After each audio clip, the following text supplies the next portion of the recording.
X-Men 97 is being regarded as one of Marvel's best projects in recent times, and so far the first season has successfully preserved the reputation of the original animated X-Men series from the 90s. In the recently released second part of the three-part season finale, the stage has been set for the perfectly nail-biting final episode, and some of the twists and turns in the narrative have left the fans spellbound. In this video, we will shed some light on one of the decisive moments in the episode, where Magneto launches a fierce attack on Wolverine, seemingly taking him out. But is Wolverine really dead? What are the consequences of Magneto's life-threatening attack on the feral mutant? You will find all the answers in the video. Before we go into our explanation, we have a very small request. If you like our content, please support us by subscribing to our channel. This is a small click for you, but for us, it means a lot. Thank you. Let's begin.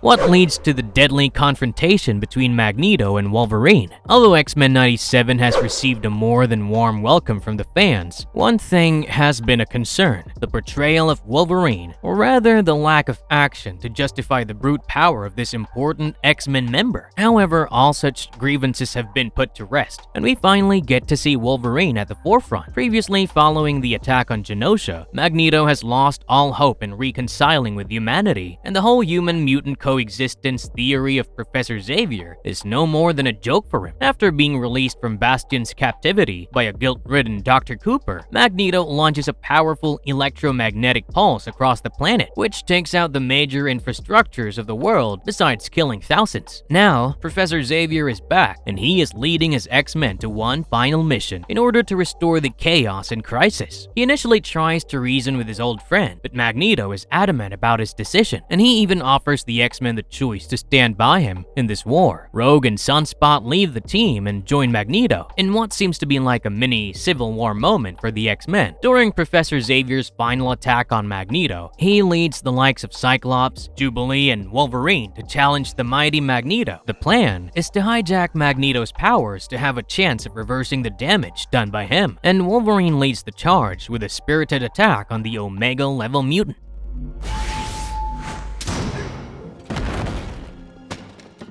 How does the duel between Wolverine and Magneto shape up? Wolverine is never short on courage, and his short temper also gets the better of him when he realizes that Magneto is beyond reasoning. He charges Magneto and even has some initial success when he knocks his helmet off, allowing Professor Xavier to target Magneto with his psychic attacks. However, Cyclops disrupts the process because he has to buy the other X-Men, led by Jean Grey and Storm, some more time as they deal with Bastion and his Prime Sentinels. This brief disruption allows Magneto enough time to trap everyone, and he even forces his helmet on Professor Xavier, thereby blocking out his powers. And just when things look grim for the team, Wolverine becomes the hero of the hour, and in a surprise attack, he stabs Magneto with his claws, impaling him in the process. This is easily the highlight of the episode, and Magneto can be seen in pain, briefly, before showing how powerful he truly is. He shakes off the impact of being impaled and uses his powers to rip out all the adamantium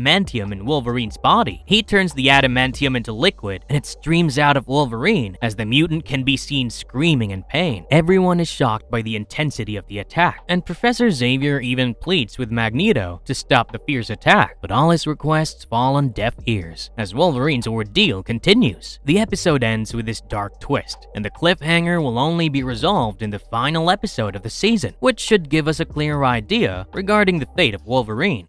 Is Wolverine going to die after enduring the worst possible pain? If you want to get an idea about the magnitude of pain experienced by Wolverine, imagine a situation where you're conscious and someone is extracting the bone marrow and blood from your body. We all know that adamantium is like a formative element in Wolverine's body ever since it was introduced to him, and ripping out all the adamantium clearly caused the mutant excruciating pain. Moreover, it also brings the question of whether Wolverine will survive the onslaught, and the answer is actually hidden in the comic books. One of the reasons behind the brilliance of X-Men 97 is the way they adapt popular comic book story arcs and give them a nice twist. This particular nightmarish experience of Wolverine is actually familiar to those who are into X-Men comics, because something similar happens in the Fatal Attraction storyline. To answer the major concern of the viewers, Wolverine does not die even after all the adamantium is extracted from his body. That's because of his remarkable healing abilities. However, it's still still takes considerable time for him to recover, and Jean Grey plays a crucial role in his survival during the initial moments following the attack. If the show doesn't change such a major outcome from the comic books, well, you can be sure that Wolverine will not die. It also makes little sense to kill off such a crucial X-Men character when more seasons of X-Men 97 have already been approved. What happens in the Fatal Attraction story arc in the comic books? The similarities between the Fatal Attraction storyline and the current events in X-Men 97 are hard to miss, and the only differentiating factor is the absence of Bastion in the comic book narrative. During the show-off between Magneto and his acolytes and the X-Men, Colossus joins Magneto, just like you see Rogue and Sunspot joining him in the show. In Fatal Attractions, Magneto then unleashes a powerful electromagnetic pulse, much like what you see in X-Men 97, and the world's electrical systems are laid to waste. Professor Xavier makes good use of the Shi'ar exoskeleton, which allows him to walk, and he takes the likes of Jean Grey, Gambit, Rogue, Wolverine, and Quicksilver to try to stop Magneto. While engaging the X-Men in a battle, Magneto is nearly gutted by Wolverine, and in a fit of rage, he tears the adamantium out of Wolverine's system. This turns out to be a near-death experience for Wolverine, who is in a world of pain, and in retaliation, Professor Xavier wipes out Magneto's memory and leaves him in a coma. Meanwhile, Wolverine is rushed back for treatment by the X-Men, and we get to see his struggles to remain alive. Slowly, his injuries heal, and he recovers, and it is then discovered that his claws are actually a part of his skeletal structure. He turns out to be almost as effective and deadly with his bone claws. And in a later story arc in the comic books, he even gets the adamantium back, courtesy of an unlikely source.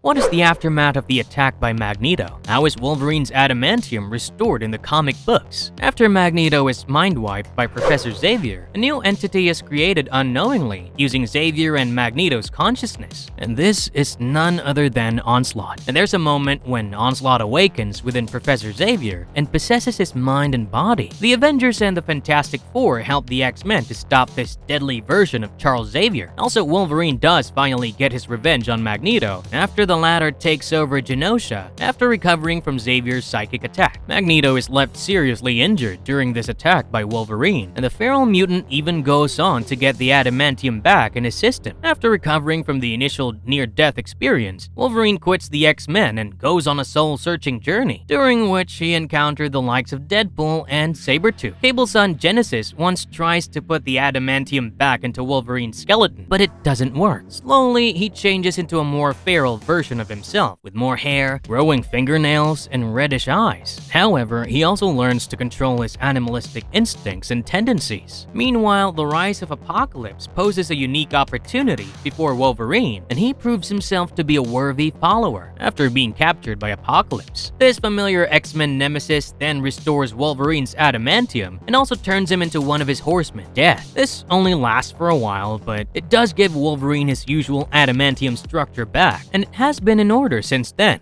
What can you expect from Wolverine going ahead in the show? As we have discussed already, you can put all your money on Wolverine surviving the attack, but how it impacts him remains to be seen. For starters, Jean Grey is not around him when this happens, and she is seen taken out by Cable, who is mind-controlled by Mr. Sinister. In the comic books, she ensures that Wolverine survives the initial impact of the attack, and we have to wait and watch to find out who handles it in her absence. Given the magnitude of the show and the announcement of additional seasons in the times to come, we don't rule out the arrival of prominent villains like Apocalypse and Onslaught, who have prominent roles in the comic book story arc. If Wolverine gets his adamantium back in his system, as it happens in the comic books, then Apocalypse is all set to appear in the show. Any retaliation by Professor Xavier and mind-wiping Magneto might also lead to the presence of Onslaught, and things are only going to get more interesting from here. Whatever the outcome is, don't expect random miracles because X-Men 97 has been anything but senseless. It will be ridiculous to see Wolverine back in his elements in the next episode, but he might just surprise the viewers with his bone claws being almost as effective. You might also get to witness the true extent of his healing powers, and there's a good chance that his transformation will be captured in more detail in the upcoming season.